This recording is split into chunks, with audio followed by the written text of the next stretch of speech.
Ya oke, salam, puji Tuhan. Hari ini kita bertemu lagi, saudara.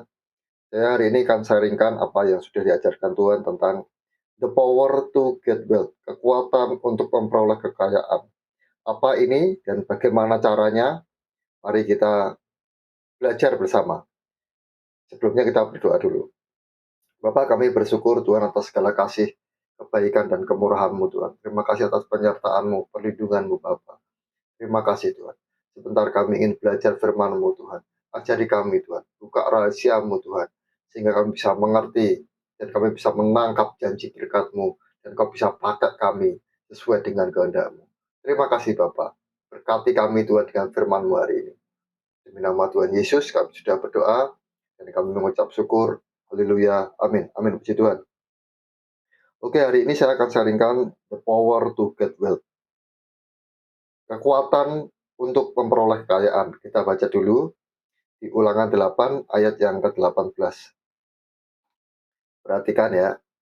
Tetapi haruslah engkau ingat kepada Tuhan Allahmu, sebab dialah yang memberikan kepadamu kekuatan untuk memperoleh kekayaan dengan maksud meneguhkan perjanjian yang diikrarkannya dengan sumpah kepada nenek moyangmu seperti sekarang ini. Perhatikan kata kuncinya di sini ya.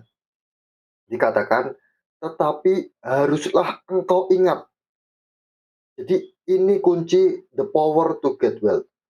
Pada prinsipnya, Tuhan itu memberikan kepada kita kekuatan untuk memperoleh kekayaan.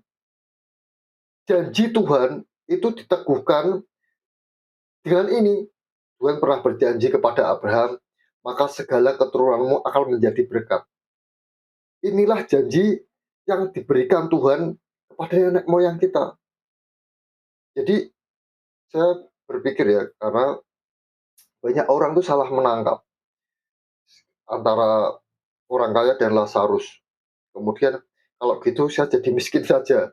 Tidak, itu bukan kehendak Tuhan.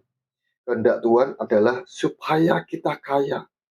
Tuhan memberikan kekuatan untuk memperoleh kekayaan karena ini janji Tuhan. Dan hal yang paling penting kita pegang adalah haruslah engkau ingat. Kenapa? Baik, kita baca juga ya di sini ya. And you shall remember the Lord your God, for it is He who give you power to get wealth, that He may establish His covenant, janjinya, which He swore to your father as it is this day. Jadi haruslah kita ingat bahwa janji Tuhan itu, Tuhan berjanji untuk memberikan kita kekuatan untuk memperoleh kekayaan. Karena ini His covenant, perjanjian Tuhan, janji Tuhan. Jadi jangan sampai kita salah, oh saya ini ditakdirkan miskin, sebenarnya nggak ada. Nggak ada, Tuhan tuh ingin kita hidup diberkati dan jadi berkat. Jadi kalau kita miskin, yang salah siapa? Saya yakin yang salah bukan Tuhan. Yang salah siapa? Ya nggak tahu saya. Ya. Tapi saya berharap kita semua ini bisa menangkap covenant Tuhan ini, yaitu Tuhan memberikan kekuatan untuk kita memperoleh kekayaan. Ini yang janji Tuhan yang harus kita pegang. Dan pada prinsipnya, Tuhan itu ingin memberkati kita semua. Nah, masalahnya di sini, saudara. Tetapi setelah diberkati, kita lupa. Itu masalahnya. Sementara kita tadi tahu ya, kata kuncinya di sini, haruslah engkau ingat. Tidak boleh lupa bahwa kekayaan itu didapatkan karena perjanjian Tuhan. Tuhan memberikan kita kekuatan untuk memperoleh kekayaan. Seringkali saya itu bertemu dengan orang-orang yang ketika jatuh, ketika sedang di bawah, mereka ini sering datang ke Tuhan, nangis-nangis, minta didoakan. Pak, saya tolong doakan karena keadaan ekonomi saya sedang jatuh. Pak, saya tolong doakan, saya sedang hutang. Pak, tolong saya doakan karena saya nggak bisa mencapai target dan macam-macam. Mereka minta didoakan ketika mereka jatuh. Mereka ingat Tuhan ketika mereka jatuh. Tetapi ketika mereka diberkati Tuhan, setelah Tuhan memberikan kekuatan untuk memperoleh kekayaan, maka mereka lupa. Mereka tidak ingat. Saya ingin berikan contoh di kisah Raja Asa. Coba kita baca di 2 Tawarikh 14 ayat 9 sampai 11. Saya bacakan di sini saja ya. 2 Tawarikh 14 ayat yang ke-9 sampai yang ke-11. Jadi ini bercerita Raja Asa ini adalah Raja Yehuda, Saudara. Jadi dia Raja Yehuda. Suatu hari raja ini diserang oleh orang Ethiopia, gerombolan orang Ethiopia, dan orang Ethiopia ini sangat kuat karena mereka berperang membawa 1.000.000 pasukan. Ya, coba kita baca di ayat yang ke-9. Zerah, orang Ethiopia itu maju berperang melawan mereka dengan tentara sebanyak 1.000.000 orang dan 300 kereta. Ia sampai ke Maresa. Lalu Asa maju menghadapinya. Mereka mengatur barisan perangnya di lembah Sefata dekat Maresa. Kemudian perhatikan di sini dikatakan Asa berseru kepada Tuhan Allahnya. Ya Tuhan, selain daripada Engkau, tidak ada yang dapat menolong yang lemah terhadap yang kuat. Tolonglah kami ya Tuhan Allah kami, karena kepadamu-lah kami bersandar. Dan dengan namamu kami maju melawan pasukan yang besar jumlahnya ini. Ya Tuhan, Engkau Allah kami. Jangan biarkan seorang manusia mempunyai kekuatan untuk melawan Engkau.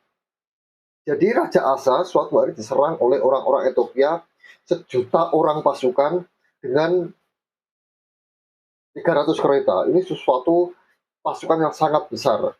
Kemudian Raja Asa datang ke Tuhan, dia minta pertolongan Tuhan. Ini yang seringkali terjadi dalam hidup kita.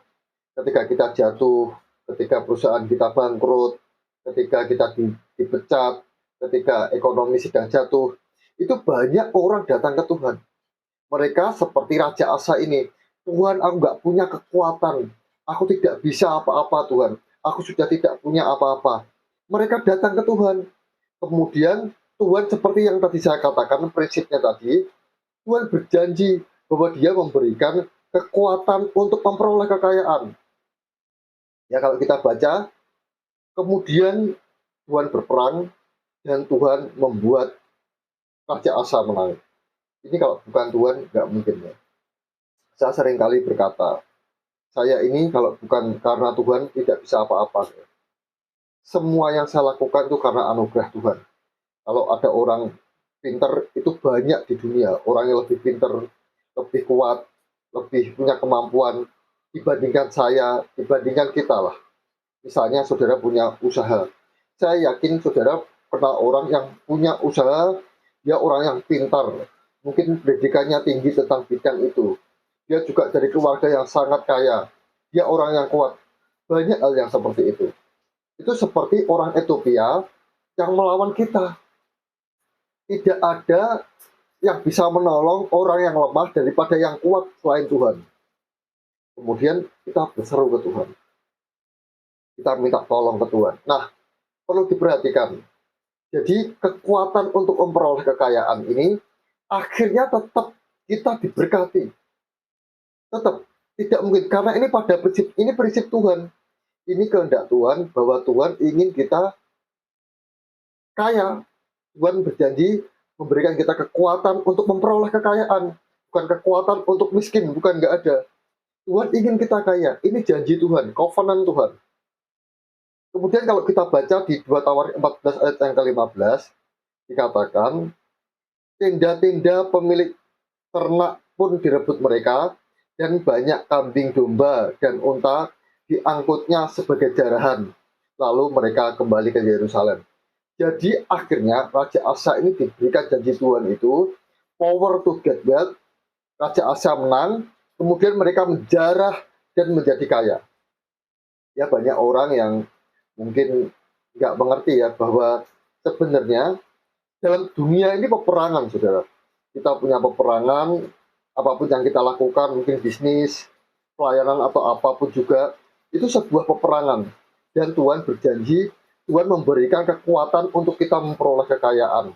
Nah, dalam peperangan itu, kalau kita menang, otomatis kita pasti menjarah. Semua, semua orang yang berperang dengan Tuhan dalam dunia ini, apapun yang kita lakukan, itu ketika kita menang, kita pasti menjarah. Kita sering dengar tentang cerita Daud dan Goliat ya. Orang melihat Daud dan Goliat, kemudian bangsa Israel takut, kemudian Daud melawan Goliat.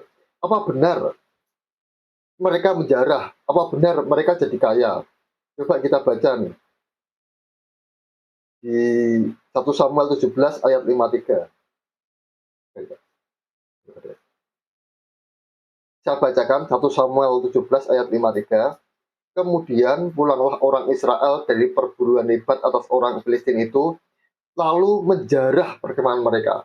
Jadi kalau kita tahu, ketika bangsa Ethiopia itu datang dengan 1.000 pasukan, kemudian mereka dengan 300 kereta, mereka datang bukan dengan tangan kosong. Mereka bawa perbekalan, mereka bawa onta, keledai, kuda, emas. Mungkin sepanjang perjalanan mereka juga sudah memerangi tempat-tempat yang lainnya. Seperti kita tahu ya, ketika Daud diserang Ziklag, itu orang Amalek yang menyerang itu dia sebenarnya sudah menjarah di mana-mana. Jadi dia sudah bawa jarahan yang sangat besar. Nah, kemudian ketika mereka menyerang Raja Yehuda, Asa ini, mereka sudah bawa banyak jarahan. Begitu juga ketika Daud mengalahkan Goliat, dikatakan mereka kemudian menyerang bangsa Filistin, barang Filistin kalah, lalu menjarah perkemahan mereka. Jadi selalu ada jarahan. Ketika kita menang dalam Tuhan, selalu ada jarahan. Saya itu punya visi. Setiap kali saya di gereja, bukan hanya di gereja sih, di mana saja lah. Di mana saja dalam rumah berkat atau apapun juga. Tapi saya merenung. Kalau saya ingin memperkaya diri saya sendiri, saya nggak buat rumah berkat. Ya karena di sini tuh nggak ada sesuatu yang bisa saya ambil. Nggak ada persembahan, nggak ada. Saya ngajari mereka untuk jadi berkat untuk orang lain di sekitar mereka. Jadi kalau saya ingin memperkaya diri sendiri, nggak ada rumah berkat. Tujuan saya adalah jiwa-jiwa. Nah, ketika kita bisa menang atas jiwa-jiwa, otomatis kita sebenarnya sedang menjarah harta, menjarah apapun juga yang sebenarnya ditahan sama iblis. Ya nanti saya akan coba sharingkan tentang kewayaan jiwa-jiwa atau juga tentang peperangan rohani, tapi saya ingin sharingkan dulu yang ini. Jadi ketika kita dalam dunia ini, kita berperang, kemudian kita tahu bahwa kita ini lemah, banyak orang yang lebih kuat dari kita, kemudian kita berseru ke Tuhan, Tuhan memberi kemenangan, maka kita pasti menjarah. Banyak lagi ya tentang pintu gerbang Samaria, ketika waktu itu Israel dikepung, dan mereka nggak bisa makan, bahkan anaknya sendiri dimasak untuk dimakan. Kemudian seorang nabi berkata, besok sesukat tepung yang terbaik berharga sesikal, dan 2 sukat jelai berharga sesikal. Ya, Nabi Elisa berkata gitu, tapi kemudian raja nggak percaya. Kemudian ada orang kusta yang dia sudah kelaparan, dia ingin masuk ke Israel, mereka juga mati kelaparan. Akhirnya mereka mencoba jalan-jalan ke tempat perkemahan orang Samaria itu. Ternyata di sana sudah terjadi kekacauan dan mereka meninggalkan barang-barang yang ada. Sehingga mereka datang menjarah perkemahan itu dan benar yang dikatakan oleh Nabi itu bahwa dikatakan di 2 Raja-Raja, saudara bisa baca sendiri, pasal 7 ayat 16, maka keluarlah penduduk kota itu menjarah tempat perkemahan orang Aram, yakni orang Aram, karena itu sesukat tepung yang terbaik berharga sesikal dan 2 sukat jelai berharga sesikal, sesuai dengan firman Tuhan. Jadi dalam setiap peperangan itu pasti ada jarahan. Inilah janji Tuhan, the power to get well. Ini kisah Raja Asa. Dia begitu. Karena memang janji Tuhan seperti itu. Akhirnya Raja Asa ini kaya. Lalu apa yang terjadi setelah Raja Asa itu kaya? Ternyata setelah kaya, Raja Asa lupa. Kita baca di 2 Tawarikh 16. Jadi selanjutnya ya. Tadi 2 Tawarikh 14, sekarang 2 Tawarikh 16. Ayat yang kedua dulu. Jadi suatu hari Raja Asa kemudian diserang oleh Raja Baesa, juga oleh Ben-Hadad Raja Aram. Mereka itu sepakat untuk menyerang Raja Asa, Raja Yehuda. Lalu apa yang dilakukan Raja Asa? Dikatakan seperti ini di ayat yang kedua. Lalu Asa mengeluarkan emas dan perak dari perbendaharaan rumah raja dan mengirimnya kepada Ben-Hadad Raja Aram yang diam di Damsyik dengan pesan, saya teruskan aja, ada perjanjian antara aku dan engkau, antara ayahku dan ayahmu. Ini kukirim emas dan perak kepadamu, marilah batalkan perjanjianmu dengan Baesa, Raja Israel, supaya ia undur daripadaku. Jadi kemudian setelah kaya, setelah menjarah yang tadi kita lihat bersama Raja Asa kemudian menjarah, itu Raja Asa kaya. Setelah kaya apa yang dilakukan? Ketika ada masalah, Raja Asa sudah lupa dengan Tuhan. Raja Asa mulai mengandalkan uang emas. Bahkan yang menarik di sini dikatakan, lalu Asa mengeluarkan emas dan perak dari perbendaharaan rumah Tuhan. Jadi sebenarnya berkat yang harusnya disalurkan untuk jadi berkat, itu sesuatu yang milik Tuhan, itu diambil Raja Asa, diberikan kepada Raja Aram. Ya banyak ya, orang yang setelah kaya, diberkati, kemudian yang bagian Tuhan tidak diberikan. Bahkan diambil untuk hawa nafsunya, untuk mengatasi masalahnya, untuk senang-senang, hobi, dan lain-lain. Akhirnya lupa.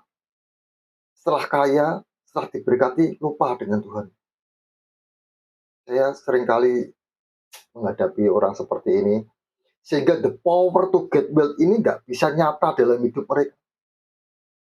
Ketika mereka jatuh, mereka minta pertolongan Tuhan, kemudian janji Tuhan, covenant Tuhan, the power to get wealth diberikan, akhirnya mereka lupa. Sementara bagian the power to get wealth itu dikatakan tadi, haruslah kamu ingat. Harus kamu ingat. Coba kita baca di ayat yang 7 dan ke-8. Kemudian Raja Asa ditegur sama Tuhan. Pada waktu itu datanglah Hanani, pelihat itu. Jadi nabi ya.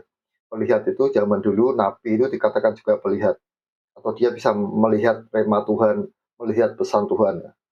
Kepada Asa, Raja Yehuda, katanya kepadanya, karena engkau bersandar kepada Raja Aram dan tidak bersandar kepada Tuhan Allahmu, oleh karena itu terluputlah tentara Raja Aram dari tanganmu. Bukankah tentara orang Ethiopia dan Libya besar jumlahnya, kereta dan orang berkudanya sangat banyak, namun Tuhan telah menyerahkan mereka ke dalam tanganmu karena engkau bersandar kepadanya.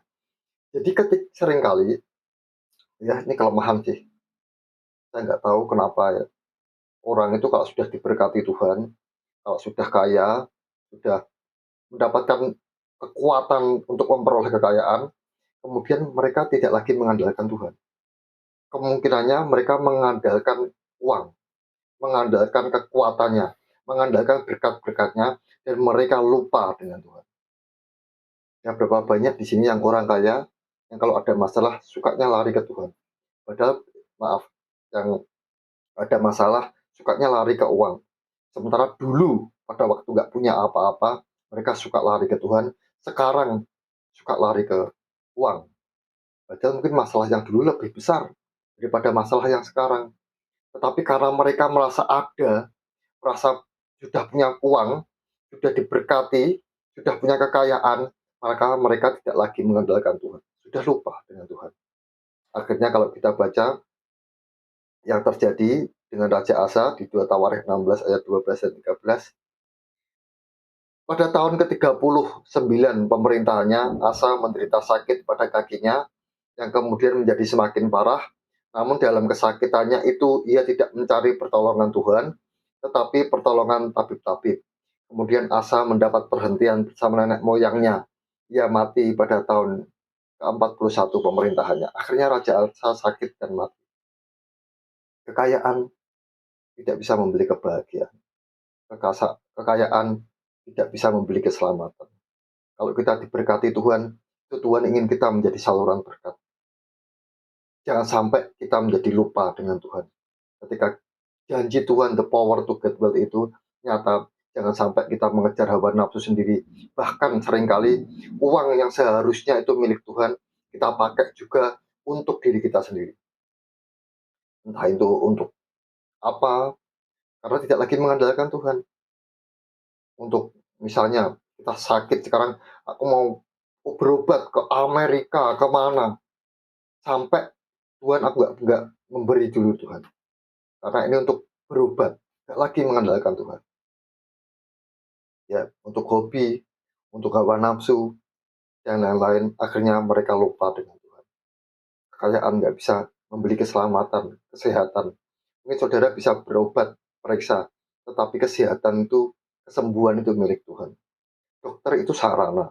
Saya sering berkata dengan teman-teman saya dokter, sekalipun kamu punya kemampuan mengobati, kamu diberi hikmat, pengetahuan untuk mengobati orang sakit, tapi tetap andalkan Tuhan.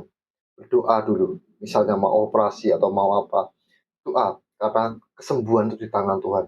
Bahkan saya berdoa teman-teman saya yang dokter, tangannya bisa dipakai Tuhan untuk menyatakan kemuliaan Tuhan, untuk melakukan mujizat kesembuhan dalam Tuhan. Oke ya, gitu. Saya akan tutup dengan Ulangan 8 ayat 19 dan 20. Jadi kalau engkau lupa, dikatakan seperti itu, saya bacakan, tetapi jika engkau sama sekali melupakan Tuhan Allahmu, jadi tadi janji berkat Tuhan, the power to get wealth itu ayat 18, lanjutkan di ayat 19 dan 20, tetapi jika engkau sama sekali melupakan Tuhan Allahmu dan mengikuti Allah lain, beribadah kepadanya dan sujud menyembah kepadanya, aku mau memperingatkan kepadamu hari ini bahwa kamu pasti binasa, seperti bangsa-bangsa yang dibinasakan Tuhan di hadapanmu, kamu pun akan binasa, sebab kamu tidak mau mendengarkan suara Tuhan Allah. Jadi ketika kita lupa, sudah nggak mau taat dengan Tuhan, tidak mau mendengarkan perintah Tuhan, maka binasa itu bisa bicara banyak hal. Bisa binasa usahanya, binasa kesehatannya, binasa keluarganya, dalam banyak hal. Hati-hati saudara. Saya berdoa kuasa the power to get wealth ini jangan sampai lepas dari kita. Karena jangan sampai kita di atas, kemudian kita jatuh. Apalagi saya ini melayani orang-orang tua. Beberapa mantan orang kaya. Ada yang pernah punya mobil 11, rumah 5, tapi semuanya sekarang habis. Banyak lah, bukan hanya dia. Ya, jadi memang saya itu orang yang ini ya, kenapa kok saya melayani orang-orang yang di bawah? Kalau saya kenal orang kaya, itu saya ajak untuk melayani orang miskin, karena memang itu perjanjiannya. Tuhan tuh ngajari kita untuk melayani orang miskin. Jadi kita ngajak orang kaya itu untuk melayani Lazarus, memang gitu. Ya mungkin orang kaya punya banyak permasalahan, mereka bisa konseling dengan saya. Kalau orang miskin itu masalahnya adalah ekonomi. Bagaimana kita bisa tolong mereka dengan cara apapun juga untuk mereka datang kembali ke Tuhan. Ini prinsip saya. Tujuan saya adalah Tuhan jiwa-jiwa. Kalau itu karena miskin karena kesalahannya sendiri, Pak. Kalau dia memang miskin karena kesalahannya sendiri, toh kalau dia bertobat, apa kita mau tolak? Memang sebagian besar seperti itu, hampir semua lah mungkin. Semua orang tuh miskin karena kesalahannya sendiri. Tapi ketika mereka mau datang ke Tuhan, kita harus terima. Saya suka melayani orang miskin, dan saya tahu memang ya banyak hal lah. Tapi ketika mereka mau datang ke Tuhan, saya senang. Apapun akan saya lakukan, jangan sampai mereka terhilang. Jadi ya kompleks ya, masalah orang miskin itu tetap tentang uang, cuman macam-macam lah. Misalnya nih, ada orang yang utang, utang nggak besar sih, dia utang sama temennya 100.000, kemudian dia baru bisa nyicil 60.000. Karena kurang 40.000, kemudian dia nggak datang ke Tuhan. Dia takut, dia malu dengan temannya. Sementara mungkin saya nggak tahu utangnya karena apa, mungkin karena kebutuhan makan ya. Kalau orang utang 100.000 itu kan nggak besar ya, nggak mungkin untuk beli mobil atau untuk Apa, enggak lah, untuk makan lah. Bagaimana supaya saya mendidik dia jangan hutang, tetapi dia juga jangan terhilang. Hanya karena uang 40.000 dia nggak datang ke Tuhan. Ya ini salah satu hal-hal yang saya lakukan di rumah berkat. Jadi perhatikan jangan engkau sampai melupakan Tuhan. Karena ketika kita melupakan Tuhan, kemudian kita gak mau lagi melakukan perintah Tuhan, dikatakan seperti itu, maka engkau pasti binasa. Ya oke ya, jangan sampai binasa dulu, baru ingat Tuhan. Ya. Lalu bagaimana? Saya suka sekali dengan Daud. Daud itu contoh orang yang diberkati Tuhan. Bahkan seringkali orang itu berpikir Salomo itu kaya. Menurut saya lebih kaya Daud. Kenapa? Karena Daud itu banyak berperang dan banyak menjarah. Ketika dia ingin bangun rumah bait Allah, dia tuh sediakan semuanya dulu. Jadi yang biayai untuk bait Allah itu Daud. Daud itu kaya, sangat kaya. Ya kalau Salomo dia meneruskan Daud, dia diwarisi oleh Daud. Sementara Daud itu dia mulai dari nol. Kita tahu dari orang yang mengembalakan kambing domba, dari orang yang nggak punya apa-apa, tapi dia diberkati Tuhan kekayaan yang sangat melimpah. Bukan warisannya bapaknya, bukan. Tapi ini benar-benar kekayaan. Kemudian di akhir hidupnya Daud berkata seperti ini.